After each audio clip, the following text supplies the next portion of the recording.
بسم الله الرحمن الرحيم.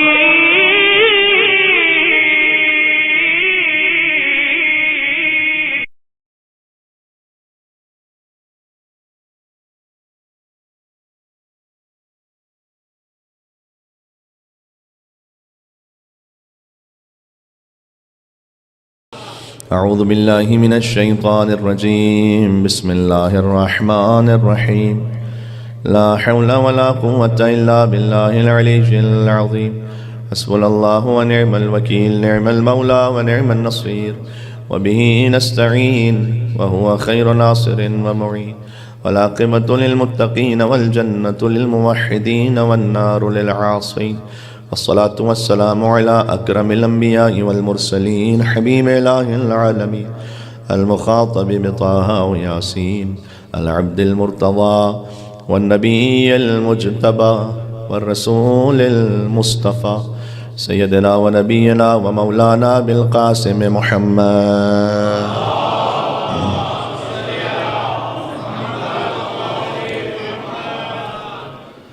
وعلى آله الطيبين الطاهرين المعصومين المظلومين المنتجبين المنتخبين الميامين، سيما بقية الله في الأرضين الذين أذهب الله عنهم الرجس وطهرهم تطهيرا.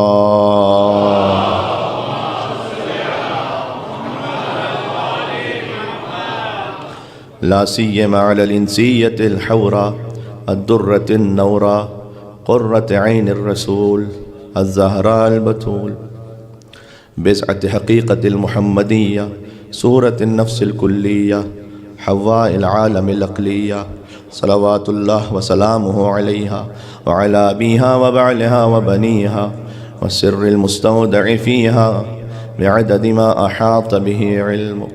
رحمة الله على محبيهم واللعنة الدائمة على أعدائهم أجمعين. قال الله تبارك وتعالى في القرآن الكريم: بسم الله الرحمن الرحيم. والفجر وليال عشر والشفع والوتر والليل إذا يسر هل في ذلك قسم لذي حجر. نعرہ الصلوات.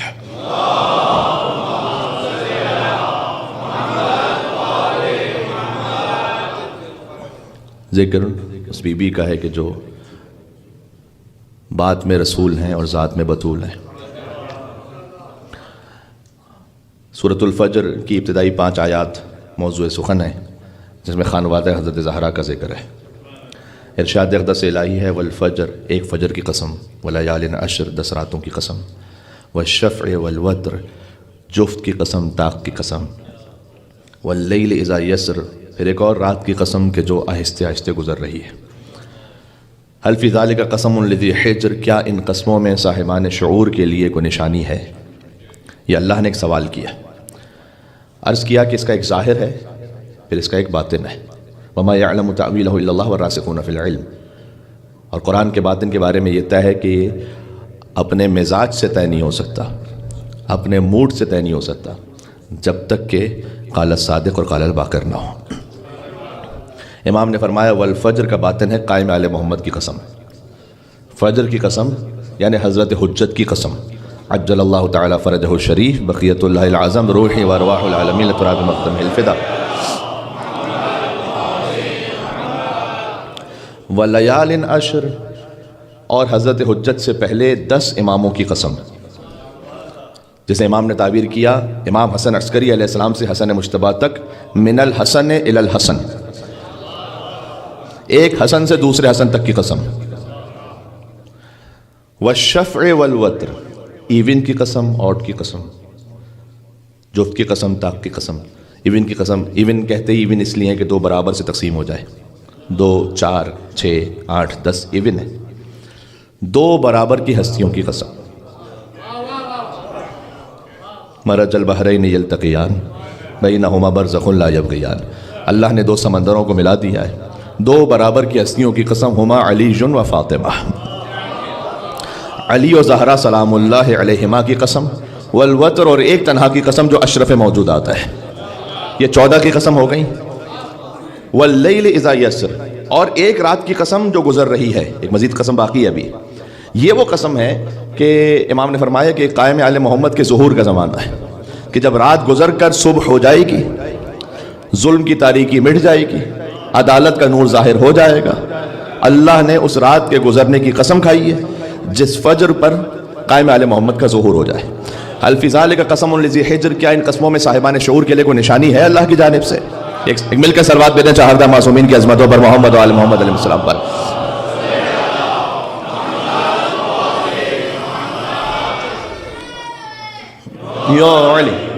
یہاں تک پہنچ کر ہم سمجھتے ہیں کہ ہم نے کل کی گفتگو سے اپنے آپ کو مکمل مربوط کر لیا ہے اور آج بیان یہاں سے مزید آگے بڑھ رہا ہے۔ یہ 5 قسمیں اللہ سبحانہ وتعالیٰ نے کھائی ہیں، غور فرمائیے گا، یہ اللہ کا نظام ہے۔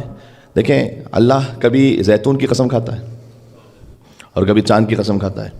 زیتون ایک دانہ اولیو، ہمارے لیے یہ اولیو ایک چھوٹا دانہ ہے، اور چاند سورج یہ ایک بڑی مخلوق ہے۔ اللہ کے لیے زیتون بھی وہی ہے، سورج بھی وہی ہے۔ بات واضح ہو رہی ہے؟ اللہ کے یہاں سورج بھی برابر ہے، زیتون بھی وہی ہے۔ تو اللہ کبھی زیتون کی قسم کھاتا ہے، کبھی سورج کی قسم کھاتا ہے، کبھی چاند کی قسم کھاتا ہے، کبھی انجیر کی قسم کھاتا ہے۔ تو یہ اللہ سبحانہ وتعالیٰ کا مزاج ہے۔ تو اللہ کے یہاں جہاں کہیں، یہ خود فلسفے کی گفتگو ہے کہ جہاں کہیں لامحدود طاقت ہو، انک علی کل شیء قدیر، قدرت لامحدود ہو، جہاں پر انفائنائٹ ہو، وہاں پر مشکل اور آسان کی بحث ہی ختم ہو جاتی ہے۔ بہت لاجیکل ہے، ایک کام میرے لیے اس لیے مشکل ہے کہ میری طاقت محدود ہے، تو 5 کلو کا وزن اٹھانا آسان ہے اور 50 کلو کا مشکل ہے۔ اللہ کے ہاں سورج خلق کرنا بھی وہی ہے اور زیتون خلق کرنا بھی وہی ہے۔ انما امرہ اذا اراد شیئا ان یقول له کن فیکن۔ کن سے سورج بھی ہے، کن سے چاند بھی ہے، کن سے انجیر بھی ہے، کن سے زیتون بھی ہے، فرق نہیں پڑتا اللہ کے لیے۔ اللہ کے یہاں سب برابر ہے۔ تو اللہ سبحانہ وتعالیٰ نے، غور فرمائیے گا، کچھ سورہ قرآن میں ایسے ہیں جو 1 قسم سے شروع ہوتے ہیں، کچھ سورہ ایسے ہیں جو 2 قسموں سے شروع ہوتے ہیں، کچھ سورہ ایسے ہیں جو 3 قسموں سے شروع ہوتے ہیں، کچھ سورہ ایسے ہیں جو 4 قسموں سے، کچھ سورہ ہیں جو 5 قسموں سے۔ پھر قرآن میں کوئی ایسا سورہ نہیں جو 6 قسموں سے شروع ہوتا ہو، یا 7 قسموں سے، یا 8 قسموں سے، یا 9 قسموں سے، یا 10 قسموں سے۔ پھر ایک سورہ ایسا ہے جو 11 قسموں سے شروع ہوتا ہے۔ خود ایک موضوع ہے اللہ تعالیٰ نے قرآن میں قسم کیوں کھائی ہے کسی بات کی، جبکہ وہ ہے کہ اصدق القائلین ہے، سب سے زیادہ سچ بولنے والا ہے۔ تو پھر اللہ کو قسم کھانے کی ضرورت کیا ہے؟ اللہ نے قسم اس بات کے لیے کھائی ہے کہ جس شے کی قسم کھائی جا رہی ہے اس کی عظمت کا بیان ہو سکے انسانوں کے سامنے، کہ دیکھو یہ وہ شے ہے جس کی قسم اللہ کھا رہا ہے۔ ایک قسم سے جو سورہ شروع ہوتا ہے والعصر، سب کو یاد ہے، والعصر ان الانسان لفی خسر، زمانے کی قسم، انسان یقیناً خسارے میں ہے، الا الذین آمنوا وعملوا الصالحات، سوائے وہ کہ جو ایمان لے کر آئے اور عمل صالح کو انجام دے، صبر کی تلقین کرے اور حق کی تاکید کرے۔ یہ ایک قسم سے سورہ شروع ہوتا ہے۔ کچھ سورہ ایسے ہیں جو 2 قسموں سے شروع ہوتے ہیں، کسے یاد نہیں؟ والضحیٰ واللیل اذا سجا ما ودعک ربک وما قلی وللآخرۃ خیر لک من الاولی ولسوف یعطیک ربک فترضی۔ اس سورہ کا تعلق سیدہ کونین سلام اللہ علیہ سے ہے۔ والضحیٰ، اللہم صلی علی، دن کی روشنی کی قسم، واللیل اذا سجا، رات کی قسم جب اس کی تاریکی چھا جائے، ما ودعک ربک وما قلی، آپ کو اے رسول ہم نے کبھی نہ تنہا چھوڑا ہے نہ کبھی تنہا چھوڑیں گے۔ ما ودعک ربک وما قلی وللآخرۃ خیر لک من الاولی، اور آپ کا انجام آپ کے آغاز سے بہتر ہوگا۔ ولسوف یعطیک ربک فترضی، رک جائیے گا شاید پر، اور ہم آپ کو ایسا عطا کریں گے کہ آپ راضی ہو جائیں گے۔ ولسوف، ان قریب ہم آپ کو عطا کریں گے۔ یہ یعطیک اسی آتیناک الکوثر سے ہے، میرے ساتھ اگر آپ ہیں تو۔ قرآن میں اگر آپ ترتیب نزول میں دیکھیں نا، سب سے پہلے جو سورہ نازل ہو وہ ہے سورہ علق، بچہ جانتا ہے، اقرأ بسم ربک الذی خلق، خلق الانسان من علق، اقرأ وربک الاکرم الذی علم بالقلم، علم الانسان ما لم یعلم۔ یہ 5 آیتیں نازل ہوئی۔ مجھ سے ایک صاحب کہہ رہے تھے کہ یوتھ کے حوالے سے بھی گفتگو کیجیے گا، تو خود اس میں ایک بہت بڑا میسج ہے، اقرأ بسم ربک الذی خلق، پڑھو اپنے رب کے نام سے۔ ایک کامن کوشچن ہے کیریئر سلیکشن میں اور کیریئر پلاننگ میں کہ مولانا کون سے کیریئر اختیار کریں، اس کی ایک تفصیلی گفتگو ہے اس میں، لیکن اتنا طے ہے کہ اللہ سبحانہ وتعالیٰ نے کہا اقرأ، پڑھو۔ یہ نہیں کہا کہ کیا پڑھو، بس پڑھو، ایک شرط کے ساتھ، بسم ربک، جو کچھ پڑھو وہ رب کے نام سے پڑھو۔ ہے میرے ساتھ آپ؟ ہاں، آپ سائبر سیکیورٹی پڑھ لیجئے، آپ آئی ٹی اسپیشلسٹ بن جائیے، آپ میکینک کی فیلڈ میں چلے جائیے، آپ اکاؤنٹنٹ بن جائیے، آپ کچھ بھی پڑھ لیجئے، آپ میڈیکل سائنس میں چلے جائیے، پڑھیں رب کے نام سے۔ اقرا ایتھسٹ بننے کی ضرورت نہیں، اقرا بسم ربک الذی خلق، پڑھو اپنے رب کے نام سے۔ یعنی اسباب میں گم ہو کر مسبب الاسباب کو نہ بھول جاؤ. تھوڑا سا یہ توحید کا بیان ہو جائے، میں آؤں گا آپ کے ایک حق بنتا ہے مل کے صلوات بھیجیں نام بی بی فاطمہ زہرا سلام اللہ علیہا پر.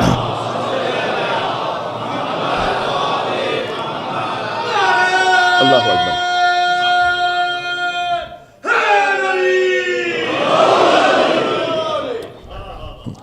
اقرا بسم ربک، پڑھو اپنے رب کے نام سے، جو پڑھو رب کے نام سے پڑھو. اقرا بسم ربک الذی خلق. اب کیا کچھ کہاں بات کو روک کر کیا جائے. جو 5 آیتیں نا، ان میں 5 الفاظ وہ ہیں کہ جو 2 مرتبہ آئے. اقرا بسم ربک الذی خلق، خلق الانسان من علق، اقرا وربک الاکرم. 2 اقرا ہو گئے. اقرا بسم ربک الذی خلق، خلق الانسان من علق، اقرا وربک الاکرم. 2 تربیتیں ہو گئیں. رب یعنی تربیت کرنے والا.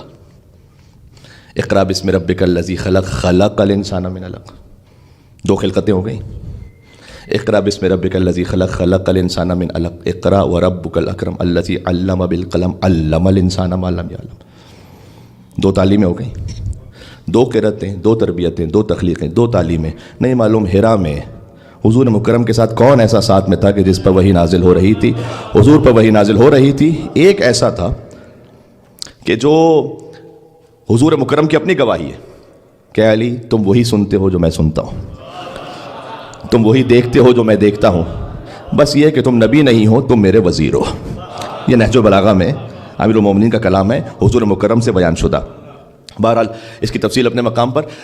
پڑھو رب کے نام سے. اور ہمارے اقرا، پڑھو رب کے نام سے. اچھا، پڑھائی کا آغاز ہو، تعلیم کا آغاز ہو رب کے نام سے. اختتام کہاں پر ہو؟ آخری آیت سورہ کی. آیت نہیں پڑھوں گا ورنہ سجدہ واجب ہو جائے گا، تو ترجمہ پڑھ رہا ہوں فقط. سجدہ کرو اور رب سے قریب ہو جاؤ. تعلیم وہ قابل قدر ہے جس کا آغاز رب کے نام سے ہو، جس کا اختتام سجدے پر ہو. پھر آپ کچھ بھی پڑھیے، آپ ڈاکٹر بن جائیے، آپ پروفیسر بن جائیے، پڑھیں رب کے نام سے، اختتام سجدے پر ہو. سر کو جھکا دو اللہ کی بارگاہ میں. بات واضح ہو رہی ہے؟ تو یہ پہلی وہی ہے کہ جو نازل ہوئی تھی. تو اقرا، سورہ اقرا نازل ہوا سب سے پہلے. ترتیب نزول کے اعتبار سے دیکھیں تو پھر سورہ قلم ہے، پھر سورہ مزمل ہے، سورہ مدثر ہے، سورہ الحمد ہے، پھر سورہ لہب ہے. یہ ترتیب نزول ہے قرآن کی. 6 سورہ جو نازل ہوا سورہ لہب نازل ہوا. اور پھر ترتیب میں آگے یہاں تک کہ جو 11واں سورہ ہے وہ سورۃ الضحیٰ نازل ہوا. سورۃ الضحیٰ کے نازل ہونے کے بعد تقریباً 2.25 سال گزرے کہ سورۃ الکوثر 15واں سورہ نازل ہوا. وَلَسَوْفَ يُعْطِيكَ رَبُّكَ فَتَرْضَىٰ. ہم آپ کو اتنا عطا کریں گے کہ آپ راضی ہو جائیں گے. اِنَّا أَعْطَيْنَاكَ الْكَوْثَرَ. ہم نے آپ کو عطا کر دیا وہ کوثر کہ جس سے آپ راضی ہو جائیں گے.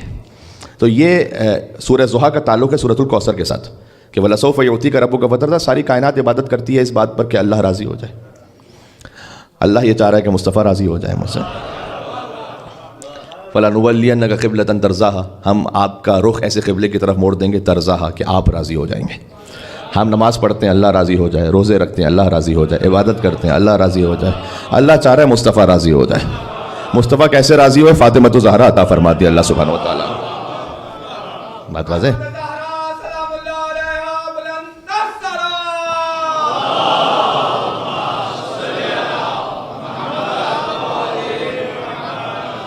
جی تھوڑا سا سفر طے کریں گے انشاءاللہ، آگے جا کے ایک نتیجہ آ جائے گا انشاءاللہ.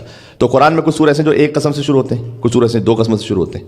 اچھا، یہاں لطف کی بات یہ کہ سورہ ضحیٰ میں جو 2 قسموں سے شروع ہوتا ہے، یہاں سیدہ کی والدہ کا ذکر بھی ہے اور علی کے باپ کا ذکر بھی ہے. وَلَسَوْفَ يُعْطِيكَ رَبُّكَ فَتَرْضَىٰ. ہم آپ کو وہ عطا کریں گے کہ آپ راضی ہو جائیں گے. أَلَمْ يَجِدْكَ يَتِيمًا فَآوَىٰ. کیا ایسا ماضی میں نہیں ہو چکا کہ آپ یتیم تھے تو میں نے آپ کو پالا؟ پالا تو ابو طالب علیہ السلام نے تھا. اللہ کہہ رہا ہے کہ میں نے پالا. ایک سوال کر رہا ہوں، مجھے پورے قرآن میں کوئی ایک موقع ایسا دکھلائیے کہ اللہ نے کسی کافر کے عمل کو اپنا عمل کہا ہو. اللہ سبحانہ و تعالیٰ نے کسی کافر کے عمل کو اپنا عمل کہہ دیا ہو. یہ تو انبیاء کی شان ہوتی ہے کہ اللہ ان کے عمل کو اپنا عمل کہتا ہے. یہ تو اولیاء کی شان ہوتی ہے. وما رمیت اذ رمیت ولکن اللہ رمی. یہ جو کنکریاں آپ نے پھینکی ہیں یہ آپ کے ہاتھ سے نہیں نکلی، جو آپ کے ہاتھ سے نکلا ہے وہ خدا کے ہاتھ سے نکلا ہے. تو اللہ سبحانہ و تعالیٰ نے ابو طالب علیہ السلام کے عمل کو اپنا عمل کہا. کیا گود ہے ابو طالب کی جو پل جائے یا نبی ہو جاتا ہے یا امام ہو جاتا ہے؟ اصل میں جو دشمنی ہے حضرت ابو طالب علیہ السلام سے وہ تو فضیلت کی دشمنی ہے نا، فضیلت کی دشمنی ہے. جانتے ہیں کیوں؟ اس لیے کہ کافر پالنے کا موقع سارے بزرگوں کو ملا تھا.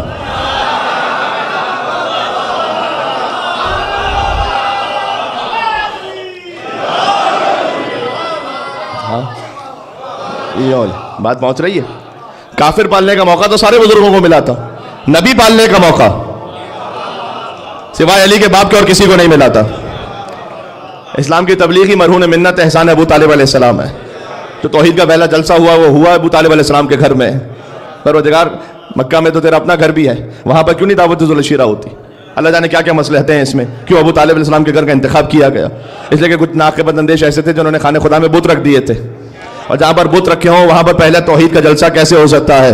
جہاں لا الہ الا اللہ کا بیان ہو. کچھ کہنے لگا ہوں، پتہ چلا رحمان کے گھر بت تھے، عمران کے گھر بت نہیں تھے.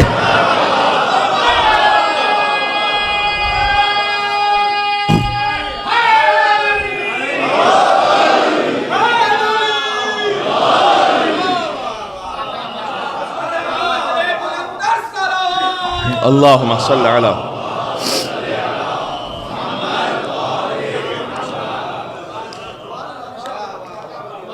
ابو طالب علیہ السلام کیا اہتمام ہوا. اب دعوت ذوالشیرہ کی اس تفصیل میں جائے بغیر کہ خود حضور مکرم نے حضرت ابو طالب علیہ السلام سے درخواست کی کہ آپ کھانے کا اہتمام فرمائیے. تو پروردگار تو نے تو من و سلوہ نازل کیا تھا بنی اسرائیل کے لیے، تو یہاں من و سلوہ نازل کرتے. حضور مکرم کی قوم ہے یہاں پر، کہنے میں شروع ہی سے اس قوم کو ابو طالب کے دسترخوان کا نمک حلال بنانا چاہتا ہوں. میں کیا عرض کروں، وہ دن ہے اور آج کا دن ہے، کبھی ابو طالب علیہ السلام کے ماننے والوں کے نیاز کی کمی نہیں ہوئی ہے.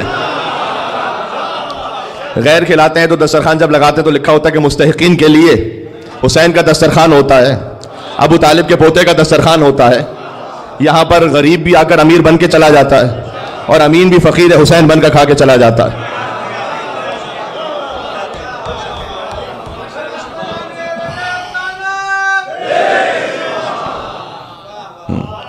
حضور مکرم کی تو پہلی گفتگو ہی مرہون منت احسان ابو طالب علیہ السلام میں. کھانا کھا لیا انہوں نے، اس کے بعد حضور اٹھے گفتگو کرنے کے لیے تو ابو لہب کھڑا ہو گیا. اس نے شور مچایا، حضور کو بات نہیں کرنی تھی، اور اپنے قوم کو قبیلے کو لے کر نکلنے لگا باہر. حضور نے کہا کل پھر کھانا ہے. جہاں چاول کا دانہ وہاں بندے کا آنا، محاورہ. تو وہاں پر پھر اگلے دن پہنچ گئے تو کھانا کھایا انہوں نے. اب حضور گفتگو کے لیے اٹھے، پھر بات نہیں کرنی تھی، اس نے شور مچایا. اس لیے بہت سے لوگوں کا طریقہ یہ ہے کہ مجلس کا بائیک آؤٹ کر دیتے ہیں لیکن نیاز کا بائیک آؤٹ نہیں کرتے ہیں. تیسرے دن یہی ہوا، حضور مکرم اٹھے، گفتگو کرنا چاہتے تھے. یہاں سے حضور مکرم اٹھے تو وہاں ابو لہب کھڑا ہو گیا، اس نے پھر شور مچایا. تیسرے دن یہ ہوا کہ یہاں سے ابو لہب اٹھا، یہاں سے ابو طالب علیہ السلام اٹھے، اور وہ شور کر رہا تھا. اب میں عالم اسلام کو تعارف کروا دوں کہ یہاں سے کعبے کا چور اٹھا، یہاں سے کعبے کا محافظ اٹھا. ہاں، یہاں سے کذاب اٹھا اور یہاں سے 14 صادقین کا باپ اٹھا. ہے میرے ساتھ آپ؟ فقط ایک امام کے باپ نہیں ہے. یا اللہ، بات پہنچ رہی ہے. حیدر ہوں کہ حسنین کے سجاد خدا ہوں، اور باقر ہوں کہ جعفر ہوں کہ موسیٰ کے رضا ہوں، اور جواد تقی ہوں یا نقی مست دعا ہوں، یا سرکار حسن عسکری انجم بقبا ہوں، یا مہدی آخر کے حجابوں میں چھپا ہوں. ہر جز اسی پیکر غالب سے ملے گا، ہر جز اسی پیکر غالب سے ملے گا، اور ہر فرد کا شجرہ ابو طالب سے ملے گا.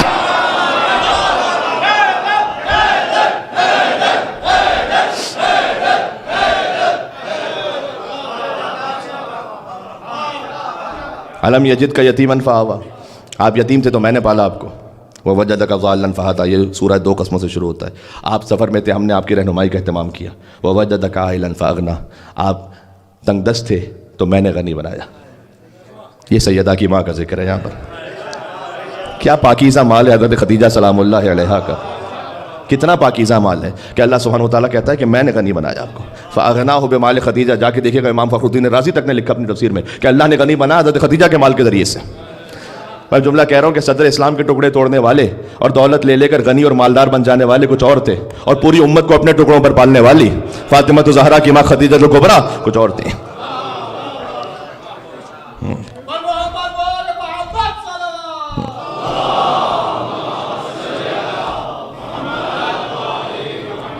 لیکن جب صلوات بھیجیں تو پھر پورے دل و پورے جوش کے ساتھ بھیجیں، یہاں سے وہاں تک محمد علیہ السلام پر.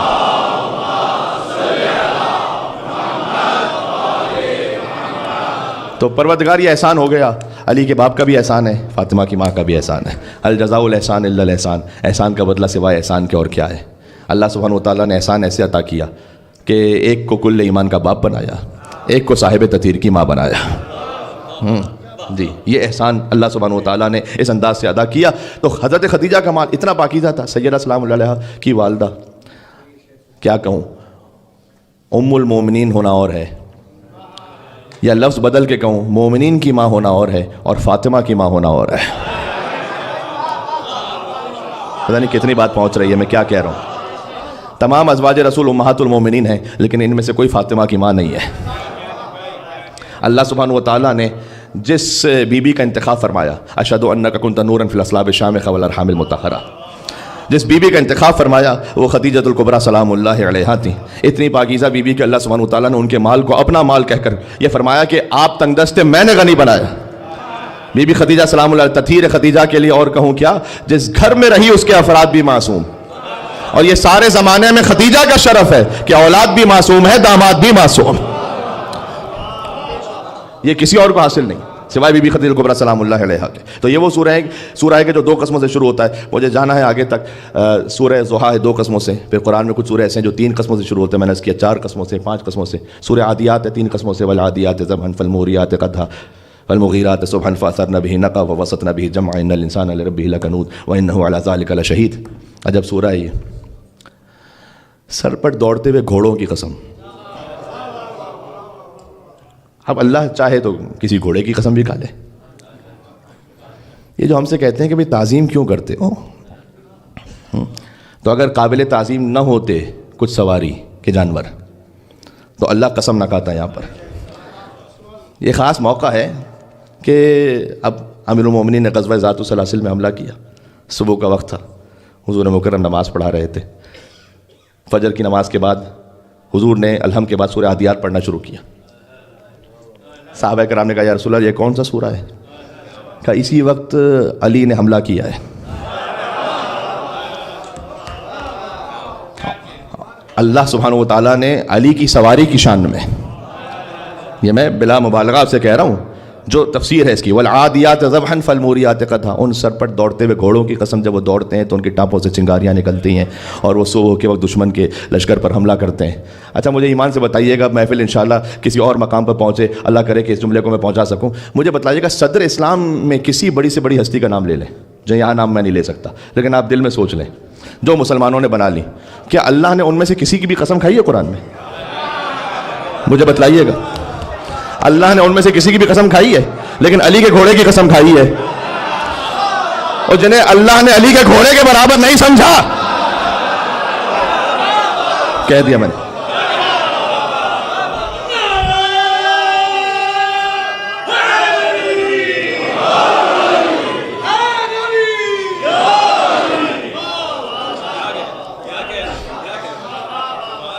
جنہیں اللہ نے علی کی سواری کے برابر نہیں سمجھا، ہاں انہیں علی کے مقابلے پر لے آؤ۔ بھائی جسے جو ماننا ہے وہ مان لے، اس سے مجھے کوئی غرض نہیں ہے، لیکن امیر المومنین علی بن ابی طالب ہے۔ اللہ اکبر۔ امام شافعی نے کہا کہ علی نے خلافت کو زینت نہیں دی، خلافت نے علی کو زینت نہیں دی، علی نے خلافت کو زینت عطا کی ہے۔ تو فضیلتیں تو محتاج تھیں کہ وہ طواف کریں ذات علی بن ابی طالب علیہ السلام کا۔ اب میں کیا عرض کروں، سوشل میڈیا کا زمانہ ہے، میں نے عرض کیا تھا کہ خطیب بعد میں پہنچتا ہے، کلپ پہلے پہنچا ہوا ہوتا ہے، تو اگر یہ گفتگو اب تو کہنے لگا ہوں آپ تک پہنچی بھی ہو تو تھوڑی سی 1 منٹ کے لیے معذرت، لیکن بات بالکل مربوط آ گئی ہے تو عرض کرتا ہوں کہ جنہیں اللہ سبحانہ و تعالیٰ نے علی کے گھوڑے کے برابر نہیں سمجھا۔ اب معاملہ یہ ہے کہ چوری فقط مال کی نہیں ہوتی، چوری القاب کی بھی ہوتی ہے۔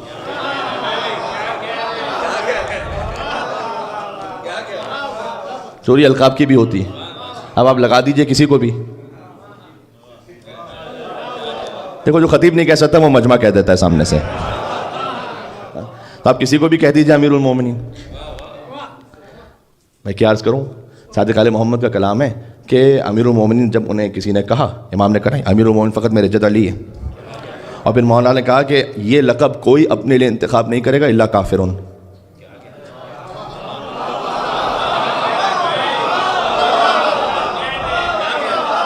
یا میں فاطمیہ کی مجلس ہے، ذرا میرے ساتھ چلیے گا، ہاں کوئی اپنے آپ کو امیر المومنین نہیں کہلوائے گا الا کافرون۔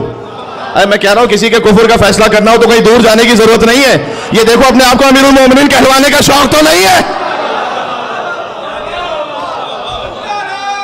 جسے شوق ہو وہ آئے میدان میں.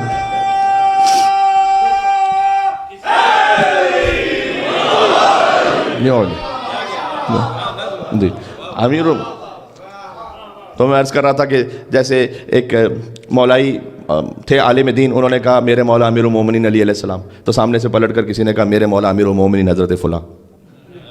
لقب چوری ہو جاتا ہے نا. انہوں نے کہا میرے مولا امام المتقین علی علیہ السلام، انہوں نے کہا میرے مولا امام المتقین حضرت فلاں.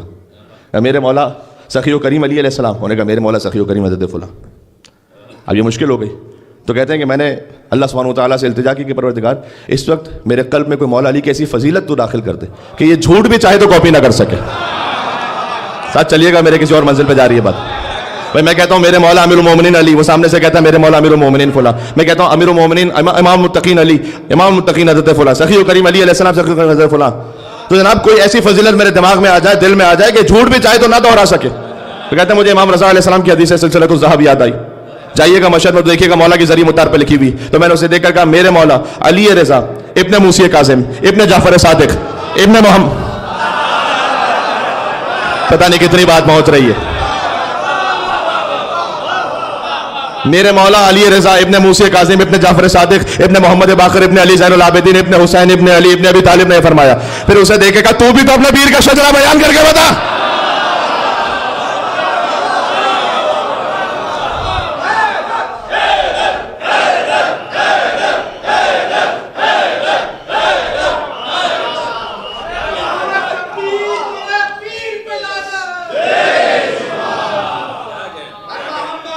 بات پہنچ رہی ہے. اللہم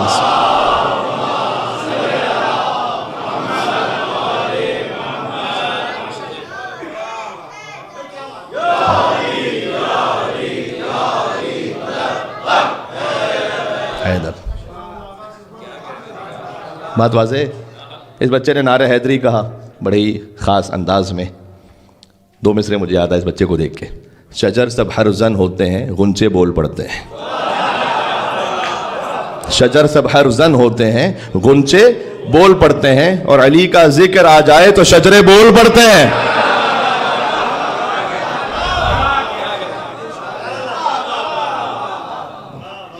جی والعادیات ضبحا فالموریات قدحا والمغیرات صبحا فاثرن به نقعا فوسطن به جمعا ان الانسان لربه لکنود وانه على ذلك لشہید.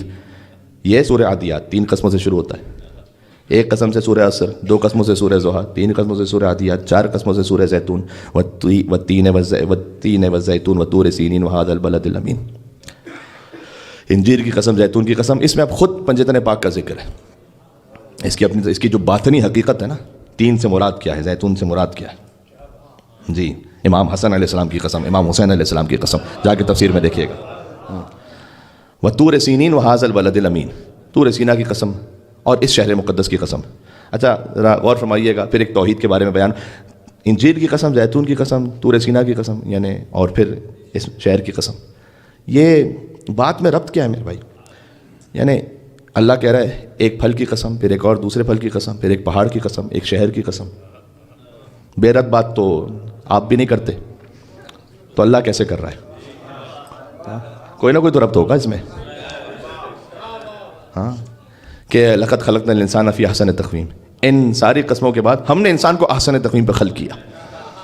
انجیر کی قسم، زیتون کی قسم، طور سینا کی قسم، اس شہر مقدس کی قسم. آدم علیہ السلام سے اللہ تعالیٰ کہا نا لا تقربوا هذه الشجرة، خبردار اس درخت کے قریب نہ جانا. وہ انجیر کا درخت تھا. اللہ سبحانہ و تعالیٰ نے کہا اس درخت کے قریب نہ جانا. یعنی انجیر کی قسم. سن لیجئے گا ایک عجب پہلو یہاں پر. حضرت نوح علیہ السلام طوفان آیا اس زمانے میں. حضرت نوح علیہ السلام نے ایک پرندے کو بھیجا کہ جاؤ کہ دیکھو خشکی کہاں پر ہے. وہ گیا اور زیتون کی پتی لے کر آیا. طور سینا موسیٰ علیہ السلام کو وحی ہوتی تھی. یہ شہر مقدس یعنی مکہ.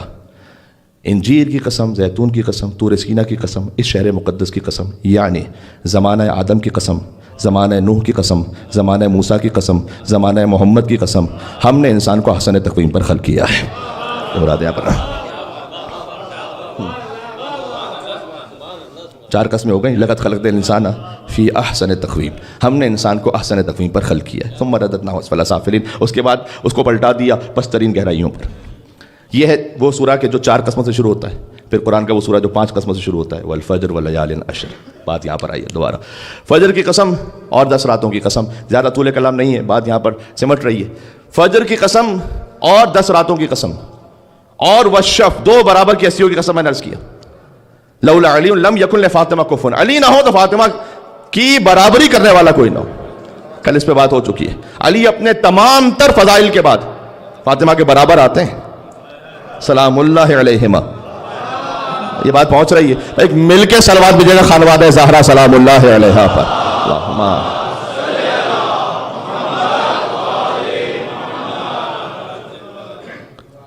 یعنی اب جب حضور مکرم احترام فاطمہ میں کھڑے ہوں سلام اللہ علیہ, یہ فقط بیٹی کا احترام نہیں ہو رہا. یہاں پر بات کو میں ربط دے رہا ہوں, ایک گفتگو کر رہا ہوں, بات اسے آگے بڑھا رہا ہوں کہ بیٹی کا فقط احترام نہیں ہو رہا.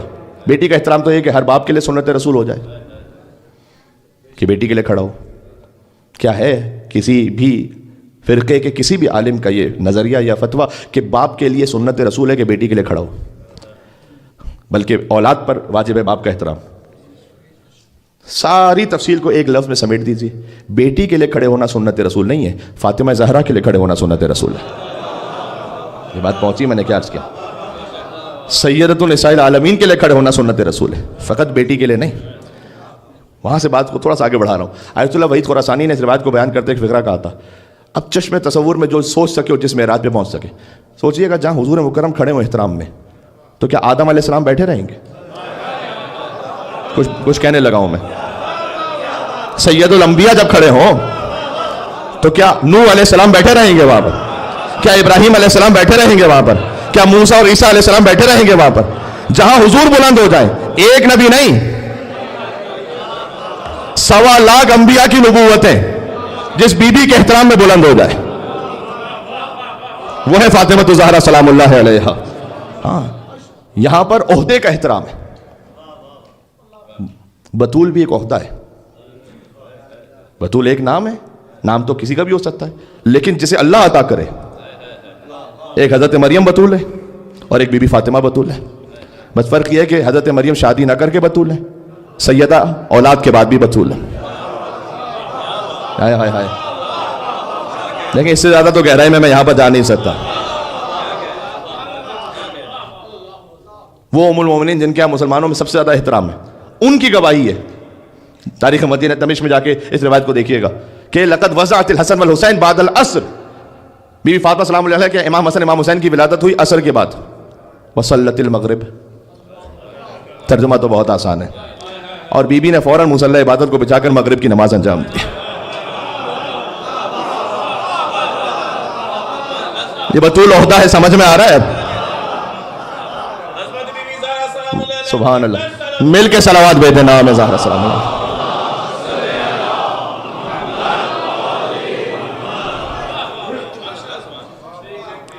تو یہاں حضور مکرم کے کسی بھی عمل کو ذاتی رشتوں پہ قیاس نہ کیجیے گا. بیٹی کے لیے کھڑے ہونا سنت رسول, یہ کہیں پہ کوئی فتویٰ نہیں. امام جماعت نماز پڑھا رہے ہیں اور نواسا پوچھ پر آ جائے, کیا سنت رسول ہے کہ سجدے کو طول دو؟ بھائی امام جماعت نماز پڑھا رہے ہیں, ان کے نواسے ان کی پوچھ پر آ جائے, تو کیا ان کے لیے سنت ہے کہ 70 مرتبہ کہیں سبحان ربی الاعلی و بحمدہ, کیونکہ نواسے پوچھ پر ہیں؟ اب کہہ کے تو دیکھ لیں, اگلی نماز سے پہلے فارغ نہ ہو جائے تو میرا نام بدل دیجیے گا. ہم بھی اسی فیلڈ سے, ہمیں معلوم ہے. اب 3 دفعہ پڑھا لیجیے سبحان ربی الاعلی و بحمدہ, لوگ کہتے ہیں مولانا بڑی لمبی نماز پڑھائی آپ نے, 70 مرتبہ کون برداشت کرے گا؟ ہائے ہائے ہائے. حسین پشت رسالت پر آئے, ایک طریقہ یہ تھا کہ حضور نماز چھوڑ دیتے, حسین کو لے لیتے. حضور نے کیا ایسا؟ نہیں. دوسرا طریقہ یہ بھی ہو سکتا تھا کہ حضور حسین کو اتار دیتے, نماز جاری رکھتے. حضور نے کیا ایسا؟ نہیں. جہاں حسین اور نماز مل جائیں اسے مصطفیٰ کہتے ہیں.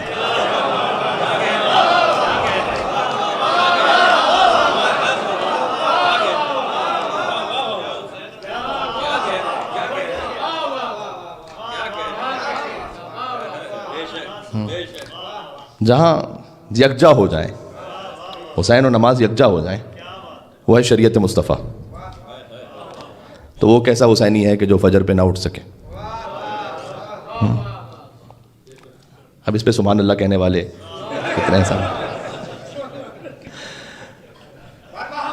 کیا ہی کہنے آپ سبھی نمازی ماشاء اللہ صلی اللہ علیہ.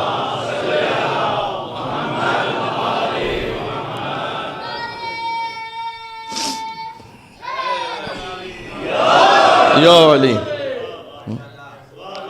وہ کیسا حسینی ہے، وہ کیسے شریعت مصطفیٰ پر عمل کرنے والا ہے صلی اللہ علیہ وآلہ وسلم، جو فجر پہ بھی نہ اٹھ سکے. اچھا فجر پہ اللہ سبحانہ و تعالیٰ نے دیکھیں، اللہ نے اگر زبردستی کرنی ہوتی نا، علامہ جوادی صاحب رحمۃ اللہ علیہ ان کا ایک فقرہ ہے کہ اللہ نے اگر زبردستی فجر کی نماز پڑھوانی ہوتی تو اللہ کے لیے بڑا آسان تھا کہ وہ فجر پہ جو نہ اٹھتا اللہ اسے سوتے ہی رہنے دیتا. پھر دیکھیں کون نہ اٹھتا.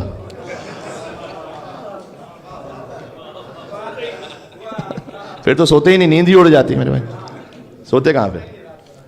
لیکن اللہ نے یہ چاہا نہیں. اللہ کا نظام مشیت جبر پر نہیں ہے، اللہ کا نظام مشیت اختیار پر ہے.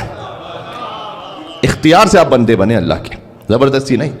اِنَّا عَرَضْنَا الْأَمَانَةَ عَلَى السَّمَاوَاتِ وَالْأَرْضِ وَالْجِبَالِ فَأَبَيْنَ أَن يَحْمِلْنَهَا وَأَشْفَقْنَ مِنْهَا وَحَمَلَهَا الْإِنسَانُ. سورہ احزاب کی آیت ہے کہ ہم نے ایک امانت کو سپرد کیا پہاڑوں کے اور آسمانوں کے اور زمینوں کے. انہوں نے ڈر کے قبول نہیں کیا اس امانت کو. وہ کیا امانت ہے؟ انہوں نے ڈر کے قبول نہیں. وَأَشْفَقْنَ مِنْهَا، ڈرنے لگے اللہ یہ امانت ہم نہیں لے سکتے. وَحَمَلَهَا الْإِنسَانُ، انسان نے اس امانت کے بوجھ کو اٹھا لیا. انہو کان ظلوما جہولا، وہ بہت ظلم کرنے والا اور جہل رکھنے والا ہے. اس کی تفصیل اپنے مقام پر کہ اللہ نے ایک سوال چھوڑے جا رہا ہوں، جواب نہیں دے سکتا آج، ورنہ پھر آدھا گھنٹہ چاہیے اس کے لیے. کہ آپ کسی کو امانت دیں، دو لوگ کہیں یہ میں نہیں لے سکتا معذرت، تیسرا آ کے کہا ٹھیک ہے مجھے امانت دے دو. آپ پلٹ کر اسے کہیں گے تم ظالم بھی ہو، تم جاہل بھی ہو. جس نے امانت لی تھی اس کی تو تعریف ہونی چاہیے تھی. جس نے امانت لی اللہ کہہ رہا ہے یہ ظالم بھی ہے یہ جاہل بھی ہے. سوال آ گیا ذہن میں؟ تشریح کبھی اور صحیح. لیکن وہ امانت کون سی ہے یار؟ پہاڑوں نے تو امانت نہیں لی، تو انسان کی تو مدح ہونی چاہیے تھی. یہ مذمت کیوں ہونے لگی؟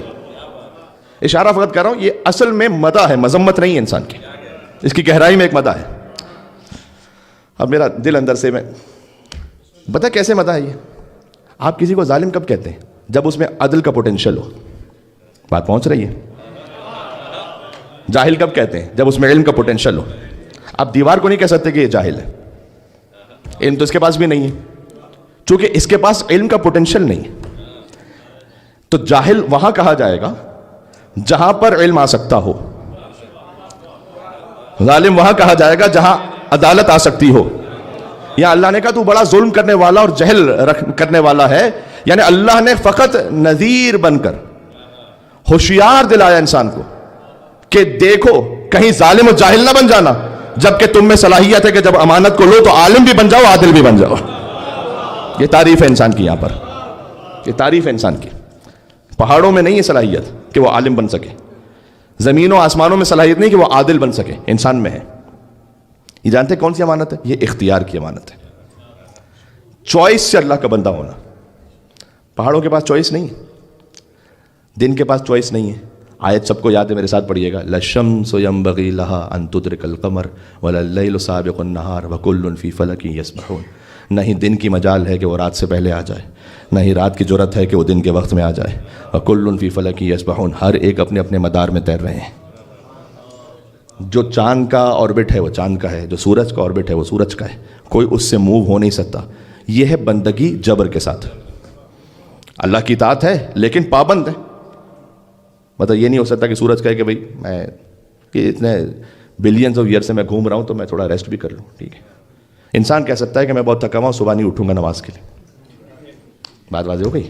انسان کے پاس اختیار ہے کہ اختیار کے ساتھ اللہ کا بندہ بنے. سورج کے پاس اختیار نہیں ہے. جو مدار طے ہے وہ طے ہے. جو چاند کے پاس اختیار نہیں ہے، جو طے ہے وہ طے ہے. ہاں اگر کوئی وہ کہ جسے اللہ نے اپنی صفت کا مظہر بنایا ہو وہ سورج کو پلٹا دے، وہ چاند کے دو ٹکڑے کر دے، تو اسے اختیار ہے. تو یہ اختیار کے ساتھ اللہ کا بندہ ہونا. اللہ نے کہا اختیار کے ساتھ بندے بنا. تو اس لیے حسین کو بھی ساتھ رکھا، نماز کو بھی. حسین تو وہ ہیں کہ جو شرط قبولیت نماز ہے. میں بات یہاں روک رہا ہوں آج اگر آپ میرے ساتھ ہیں تو. ہاں یعنی اہل بیت علیہ السلام کا تو کسی عبادت سے کوئی تقابل کیا ہو سکتا ہے. یہ وہ ہیں کہ جو اعمال اور عبادتوں کی قبولیت کا معیار ہے. اس خاطر ہے کہ حضور اب یہاں پر نانا کی پشت پر نواسا نہیں ہے.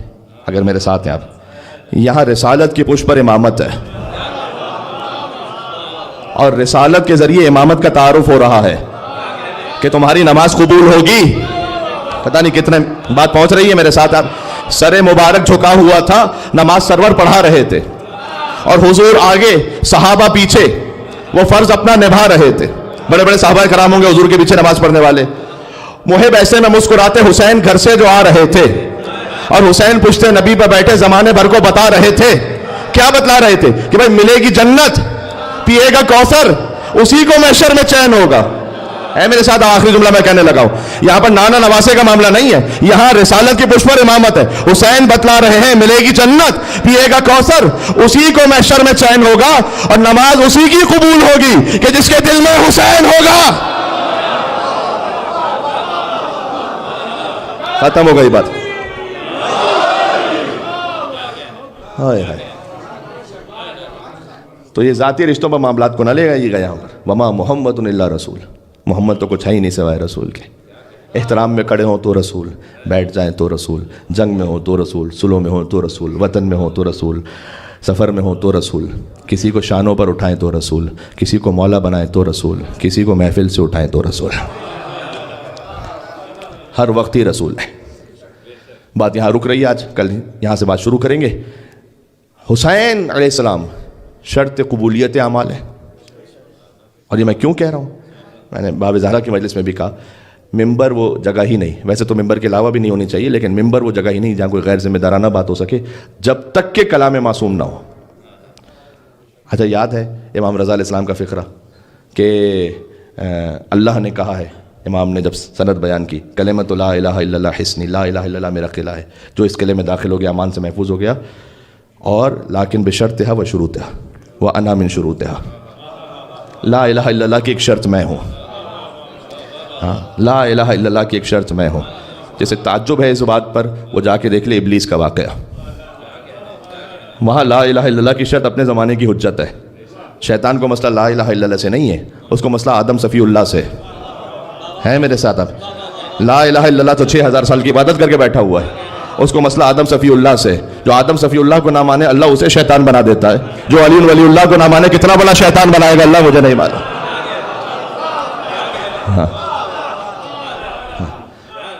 تو جی, تو شرط قبولیت اعمال ہے یہ وہ ولایت کے جس پر زہرا سلام اللہ علیہ شہید ہو گئیں.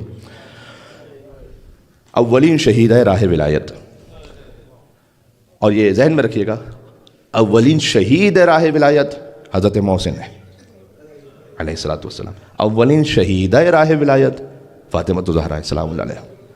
علی کا بیٹا, علی کی زوجہ, یہ خانوادہ قربان ہوتا رہا. سبحان اللہ. عزیزوں میں کیا عرض کروں, کل کربلا کا تعلق ہم نے عرض کیا تھا بی بی فاطمہ زہرا سلام اللہ علیہ سے. ایک تعلق جانتے ہیں یہ بھی ہے کہ علامہ مجلسی کو حکم دیا تھا بی بی نے کہ تم میرے بیٹے حسین کے مصائب پڑھتے ہو تو سب سے بڑی مصیبت کیوں نہیں پڑھتے. کہ اے بی بی فاطمہ سلام اللہ علیہ, آپ کے بیٹے کی سب سے بڑی مصیبت کون سی ہے؟ کہ میرے بیٹے کے لیے تیر و تلوار بڑی مصیبت نہیں ہے, میرے بیٹے کے لیے سب سے بڑی مصیبت وہ تھی کہ جب وہ اپنی بہن زینب سے ودا ہو رہا تھا. جی, جو رونے کے لیے تشریف لائیں, کیا ہی کمال آپ نے فضائل سماعت فرمائے. کچھ معرفت کی باتیں تھیں جو در اہل بیت علیہ السلام سے اس فقیر کو ملا, خاک پاک کے صدقے میں وہ آپ تک پہنچا دیا. لیکن اب مصائب کا بیان ہے, اور جب مصائب کا بیان ہو تو ایک خاص بات ہے. جن بی بی کی مجلس ہے نا, امام زین العابدین کا فرمان ہے کہ وہ خود بی بی مجلس میں تشریف لاتے ہیں. ہے میرے ساتھ آپ انشاءاللہ. اس روایت کو میں کوشش کروں گا کہ کل ایک گھر میں جو مجلس ہے اس میں پڑھ دوں تفصیل سے. لیکن بہرحال جب امام سے پوچھا گیا کہ آپ کیوں تشریف فرما ہیں وہاں نالین کے پاس, کہ تو فقط ظاہری مجمع کو دیکھ رہا ہے, میں دیکھ رہا ہوں جب سے ذاکر نے مصائب شروع کیے ہیں جنت سے میری دادی فاطمہ زہرا مجلس میں تشریف لا چکے ہیں. آیت اللہ گل پائگانی سے میں نے ان کے شاگردوں سے بیان سنا تھا قم میں, جب ہم قم میں تھے. کہ ان کا یہ بیان ہے، اور ظاہر اتنے بڑے آیت اللہ ہیں، مرجع تخلید بی بی معصومہ قوم کے حرم میں مدفون ہے، وہ یہ فرماتے ہیں، ظاہر احادیث کی روشنی میں فرما رہے ہوں گے کیا کچھ انہیں عطا ہوا در اہل بیت سے، کہ جس امام کی مجلس ہو وہ مولا خود مجلس میں تشریف لاتے ہیں، لیکن اگر بی بی فاطمہ الزہرا کی مجلس ہو تو 12 کے 12 تشریف لاتے ہیں۔ بی بی کی مجلس ہے، آج علی بھی آئے ہیں نجف سے پرسہ لینے کے لیے، حسن آئے ہیں مدینہ سے پرسہ لینے کے لیے، حسین کربلا سے ہیں، کہاں کہاں فاطمہ کی اولادیں بکھر گئیں۔ دیبل نے پڑھنا چاہا مرثیہ، افاطم یبنت الخیر قومی فندبی نجوم و سماوات بعرض فلاتی، امام رضا علیہ السلام کے سامنے، اے فاطمہ زہرا، اے خیر البشر کی بیٹی، آپ دیکھیں کہ آپ کے خاندان کے ستارے، آسمان عزت کے ستارے کہاں کہاں بکھرے پڑے ہوئے ہیں، کوئی نجف میں ہے، کوئی کربلا میں ہے، کوئی بغداد کے پل پر۔ دعا کرو کہ وہ قرآن نہ اٹھائے جیسے قرآن اٹھانے کی تمیز نہ ہو۔ امام موسیٰ کاظم کا جنازہ انہوں نے رکھا نہیں تھا، پھینک دیا تھا بغداد کے۔ یہ سب فاطمہ زہرا کے مصائب ہیں۔ فاطمہ سلام اللہ علیہا، ان کی اولادیں کہاں کہاں بکھرتی گئیں۔ اذن للتمت الفاطمہ الخط عندہ، کہ آپ اے سیدہ اپنا رخسار پیٹتی ہیں۔ اللہ، یہ دیبل نے مرثیہ پڑھا امام رضا علیہ السلام کے سامنے، اور آپ کی چشمان مبارک سے آنسوؤں کی نہریں جاری ہوتی ہیں، کہ جب آپ دیکھتی ہیں کہ 2 نہروں کے درمیان حسین کو پیاسا مارا گیا۔ وقبور بکوفان واخری بطیبہ، کچھ قبریں ہیں کہ جو کوفہ میں ہیں، ایک قبر ہے مدینہ میں آپ کے بابا کی، اور کچھ مقام فخر پر دفن ہے۔ یہ پڑھتے پڑھتے دیبل نے آ کر مرثیہ روکا امام موسیٰ کاظم علیہ السلام تک۔ امام نے کہا کیا تو چاہتا ہے کہ ایک شعر کا اضافہ کروں اپنی جدہ کے لیے؟ کہ مولا اس سے بڑی کیا سعادت ہوگی کہ آپ کا شعر میرے مرثیے میں مل جائے۔ امام نے کہا یہ شعر کیا ہے؟ وقبر بطوس یا لہا میں مصیبت، کہ اے فاطمہ، اے مادر گرامی، جب آپ مدینہ میں رو چکے، جب آپ کربلا اور بغداد میں رو چکے، تو ایک بہت غربت میں آپ کا بیٹا شہر طوس میں سو رہا ہے۔ اے بی بی فاطمہ، یہ میرے الفاظ ہیں، یعنی اے جدہ آئیے گا آپ سب سے غریب کو رونے کے لیے۔ دیبل نے پوچھا کہ مولا مجھے تعجب ہے، میں آپ کے در کا پرانا خادم ہوں، مجھے نہیں معلوم کہ وہاں کون دفن ہے۔ امام نے کہا دیبل وہاں کسی اور کی نہیں، تیرے غریب امام کی قبر بننے والی ہے۔ بس ابھی دیبل نے شعر دہرانا چاہا کہ پردے کے پیچھے سے امام رضا علیہ السلام کی کنیز نے فرمایا کہ اے دیبل یہ مصرع نہ دہرانا، اس لیے کہ سید زادیوں کو غش آ گیا۔ شنیدن کئی بوت مانند دیدن، سننا دیکھنے کے برابر کب ہو سکتا ہے؟ امام رضا علیہ السلام کی بہنوں نے فقط سنا تھا، کربلا کی ایک بہن ہے جس نے 40 قدموں کے فاصلے سے دیکھا تھا۔ اے فاطمہ سلام اللہ علیہا، بی بی آپ کے مصائب ہیں، آپ کی اولادیں بکھرتی چلی گئیں۔ علامہ مجلسی سے آ کر کہا بی بی فاطمہ نے، اور میری اس فقیر کی خواہش ہوتی ہے کہ میں جس شہر میں بھی جاؤں ایام فاطمیہ میں، کم از کم بی بی کے اس حکم کو پورا کرتے ہوئے کسی ایک مجلس میں یہ ذکر کر دوں جو بی بی نے حکم دیا تھا۔ اور حکم یہ دیا کہ میرے حسین کے لیے سب سے بڑی مصیبت یہ تھی کہ وہ اپنی بہن زینب سے ودا ہو رہا تھا۔ اللہ اکبر، بکھرائے بال اہل حرم ساتھ ساتھ تھے کہ پٹکے میں شاہدی کے سکینہ کے ہاتھ تھے۔